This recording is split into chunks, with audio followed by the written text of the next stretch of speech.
母さんから聞いたぞ。俺がいない間に母さんに飯を作れと怒鳴ったり、掃除に対してイチャモンつけたり、毎日嫌味を言っているそうじゃないか。と、仕事から帰ると突然、夫に送られた。さらに、私が義母の料理に下剤を入れただろうとまで言われている。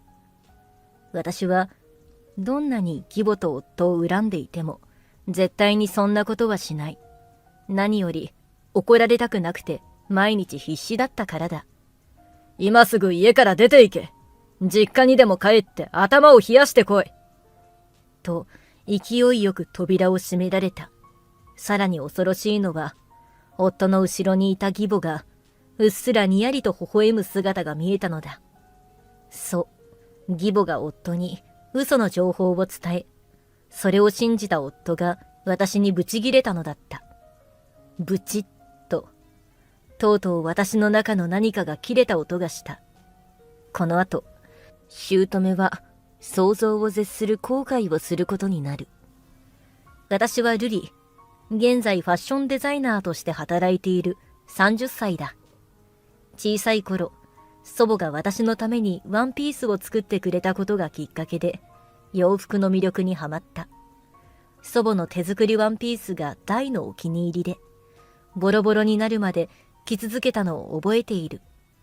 それから高校卒業後、服飾の専門学校に通い、専門学校を卒業した20歳の頃から、ファッションデザイナーとして働き始めたのだ。ファッションデザイナーの仕事は、とにかく忙しく、毎日くったくたになるまで働いた。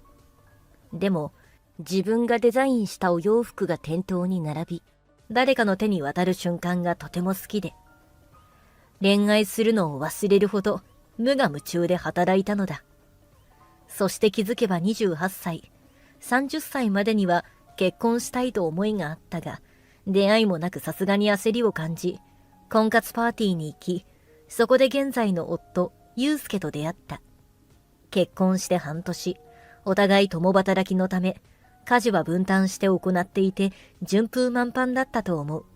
しかしここ最近、義母から同居を迫られるようになったのが悩みだ。この日も、もしもし、瑠璃さん。そろそろ結婚して、あなたたちも落ち着いた頃でしょ。私も一緒に同居して、一緒に暮らさない？と電話が鳴る。ちょっとすぐには決めれないので、祐介さんとも話し合ってからまたご連絡します。と伝えたが、普通、義母のお願いなんて断らないでしょ。嫌な子ね。と電話を切られた。私は義母が嫌いなわけではなかったが、今日みたいに嫌味な言い方をされたり、私に対して当たりが強いところがある。そのため同居をして、仲が悪くなるのではないかと心配だったことと、まだ夫と一緒に暮らし始めて半年、二人の時間も欲しかったので、同居はしたくないから、夫からその旨を義母に伝えてほしいとお願いをした。しかし夫は、でも母さんももう58歳だし、俺も一人にしておくのは心配なんだよな。という。でもお母さん、ちょっと私に当たりが強くて、正直ちょっと怖いんだけど、と恐る恐る、不安そうな顔で夫に伝えたが、母さんが怖い？そんなことないよ。母さんはいつだって優しかったぞ。ルビは少し心配性すぎなんだよ。と、私の訴えに聞く耳を持たなかった。夫がここまで母離れできていないのには理由がある。義母は、祐介がまだ4歳の頃に、夫の不倫が発覚し、離婚した。シングルマザーになったのだ。女で一つで、一人息子の祐介を育ててきた。そのため祐介は、幼い頃からずっと母と二人で暮らしており、32歳になった今でも、母親との距離が近いのだ。そして次の日、仕事が終わり、家に帰ると義母がいた。え、お母さん？ととても驚き、義母を見る。義母は、私の家にいるのが当たり前のような態度だ。あら、瑠璃さん、遅い帰りね。と睨みながら、ソファーに座っている。なんでお母さん、どうやって入ったんですかと困惑している。祐介からもらったのよ。という。祐介もなぜ私に相談してくれないのかと呆れていると、義母は続ける。それにしてもまだ仕事続けてるの？子供も作らないで。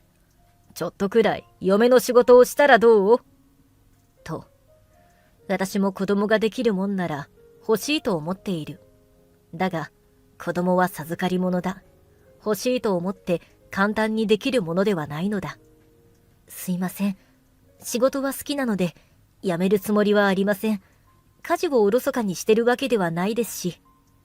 それに、子供は私たちも欲しいと思ってますが、授かり物なので、まだタイミングじゃなかったんだと思うことにしてます。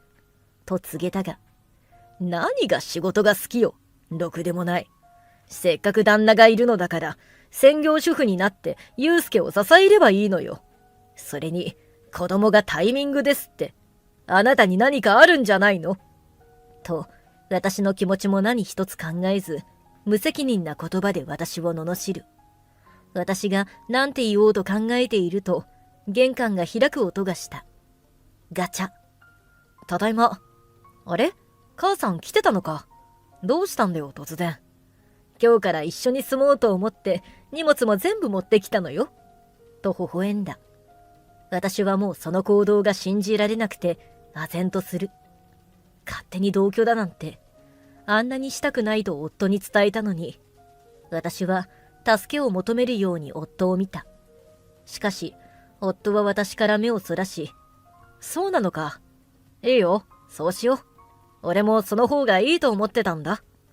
と驚きの発言をした。ちょっとと夫の腕を握ったが、すぐに振りほどかれた。こうして半ば強制的に義母との同居生活が始まった。その日の夜、寝室で夫に問いただす。ねえ、なんで勝手に決めるのよ。同居はしたくないと伝えたでしょ。本当にルリは冷たいな。俺が母さんにどれだけ助けられながら生きてきたか説明しただろ。ちょっとは分かってくれよ。と少し不機嫌気味に目をつぶって私との会話を終わらせた。私は今後が不安で、その日の夜は夫にバレないように枕を濡らしながら泣いた。次の日も仕事から帰ると義母が、ルリさん、早くご飯作ってよ。お腹空いてるんだけど。と私をせかす。私は小さい声で、はい、と返事をし、母と夫のご飯を作り始めた。夫も帰宅したが、義母に家政婦のように、あれしてこれしてと使われている私を見ても、夫は知らぬ顔だ。仕事から疲れて帰り、急いで食事を作り、洗い物をして、洗濯を回す。そしてその後は掃除をするという怒涛の一日が終わる。あまりにもこの状況が辛くて、その日とうとう、夫の前で私は泣いてしまった。今日一日だけでもうこれなの。本当に一緒にはやっていけないわ。と泣きながら伝えたが、夫は、何泣いてんだよ。ルリもまだ同居に慣れてないんだろうな。これからうまくやっていこう。と慌てている。でも、と言葉を濁らせたが、夫は、ルリさ、俺のことが好きなら、俺が大切にしてる人のことも大切にしてよ。と、呆れながら説得された。話が通じない夫に悲しくなり、その日は寝落ちするまで泣き続けた。それからというもの、家にいるのがどんどん苦痛になり、家にいるよりも職場にいる方が圧倒的に心が落ち着く気がした。会社ではストレスで変わり果てていく私の姿に同僚たちは驚き心配するほどだった。しかし一番近くで毎日私を見ているはずの夫と義母は私の変化には全く気づいていない。私はもうなんだかどうでもよくなり、夫と義母の機嫌が良くなるならと言われるがまま操り人形のように動いた。義母はずっと早く仕事を辞めろ、早く子供を産め、このバカな嫁がと私を罵り続けた。そんな風に怒鳴られている私の横で、夫はテレビを見ながら大爆笑しており、全く知らんぷりだ。私だって子供が欲しい。今も不妊治療中だ。ただ原因が見つからず、治療が進まないのだ。義母にそのことも伝えたが、ほんと使えないわね、この不良品が。とさらに罵られる。私はその言葉をきっかけに、感情がどこかに行ってしまったかのように、何も思わなくなった。何を言われても、はい、ごめんなさい、と謝り続ける日々。そんな日々が2ヶ月ほど続いた。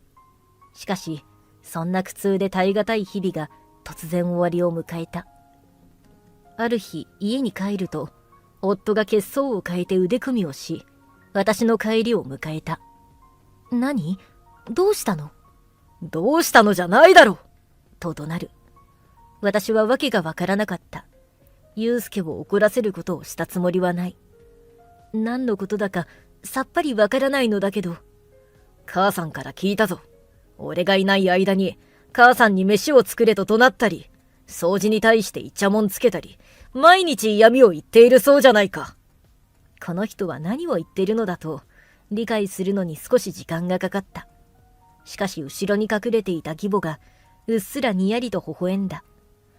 ああ、そういうことかと状況を察した。そう、義母は祐介にありもしない嘘を流し、祐介もそれを信じきっていたのだ。そんなことしてないわよと言ったが、夫が私の発言を遮るように、それにこの前は母さんの料理にだけ下剤か何か入れたんだろう。母さんが腹痛でとても苦しんでたんだぞと言った。私はなんてことを言うのだと呆れて言葉も出ない。私が義母に対して下剤など入れるはずがない。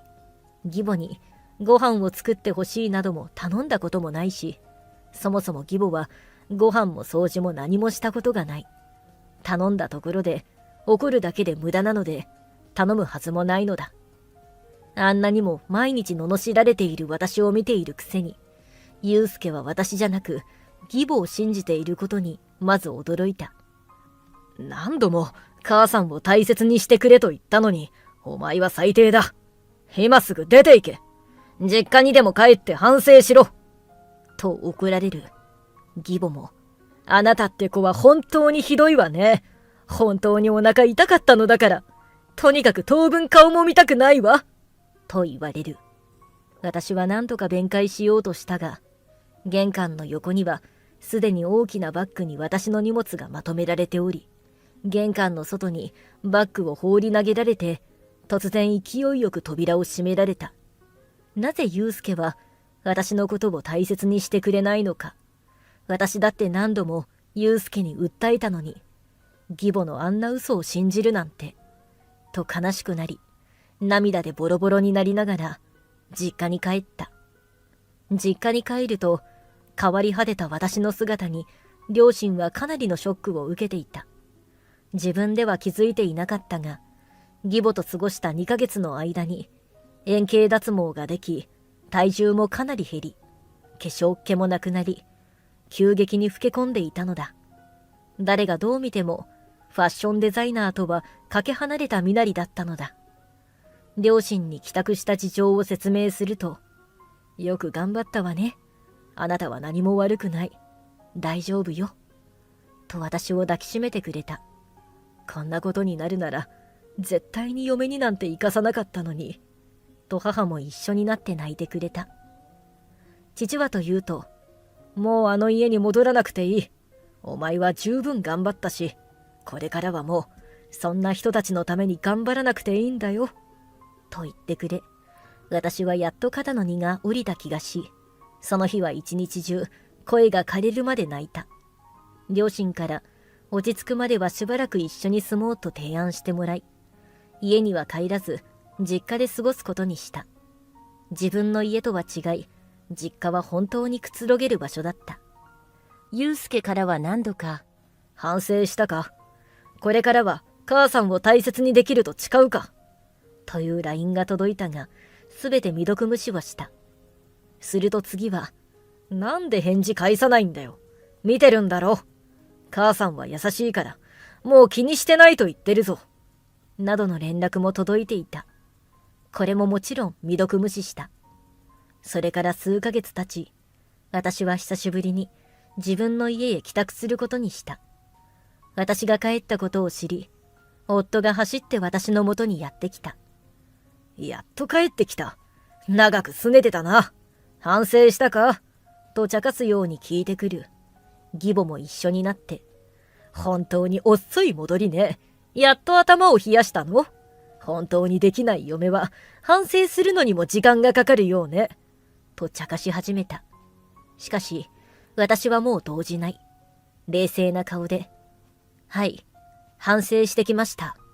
やっと頭が冷えたみたいです。ここにサインと印鑑をお願いします。とある紙を渡した。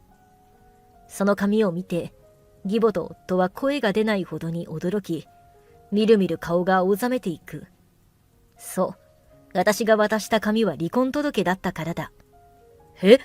何ふざけてんだよ。笑えないぞ。と、慌てて夫が私に問いかける。ふざけてなんかいないわよ。頭が冷えたって言ったでしょ。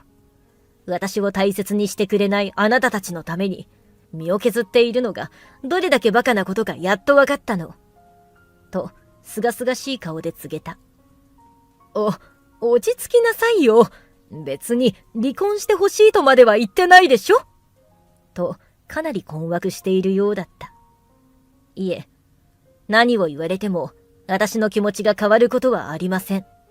と告げたが、何もそんなに怒らなくてもいいじゃない。ほら、私もう怒ってないんだし、ふてくされてないで早く中に入りなさいよ。といつも通り私を怒鳴った。そして夫も、そうだぞ。俺は書かないからな。それに、元はといえばお前が悪いんだろう。母さんにひどいことを言ったり、ひどいことをするからじゃないか。と言ってきた。何言ってるの？ひどいことですって？もう一度、お母さんを問い詰めてみたら。と義母の顔を見ると、とても慌てているようだった。おそらく祐介には知られたくないのであろう。しかし、私は誓って下剤なんか入れてないし、お母さんを罵ったりしない。それをしてたのはあなたの母親でしょ。と伝えた。そんなはずないよ。母さんは優しい人だ。瑠璃は勝手に母さんのことを勘違いしてるんだよ。と、いつも通り私のことなんて考えていない発言をする。そんな夫の姿に私は、はぁ、とため息をついた。あなたたちといるのは時間の無駄です。早く離婚届を書いてください。と伝え、不要な会話をシャットアウトした。この人はまだ義母の嘘に気づいていないのだなと分かった。もう悲しいを通り越して母しか信じていない祐介に同情してしまう。祐介、私はお母さんにひどいことなんてしていないと誓えるわ。それに勘違いしないでくれる。あなたのことはもうこれっぽっちも好きではないし、離婚すると言っているの。戻りたいなんて全くもって思ってないわよ。と告げ、離婚届を渡した。とにかく早く書いて返送してね。あとは私が出しておくから、これ以上あなたたちのために使う時間もないので。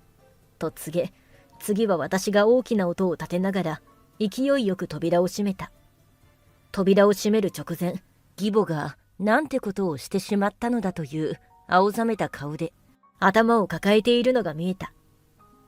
それから数日経っても離婚届が返送されなかったので、私の父がわざわざ夫の家へ出向き取りに行ってくれた。祐介くん、早く離婚届に印鑑を押してもらおうか。お父さん、僕も反省したので離婚だけは。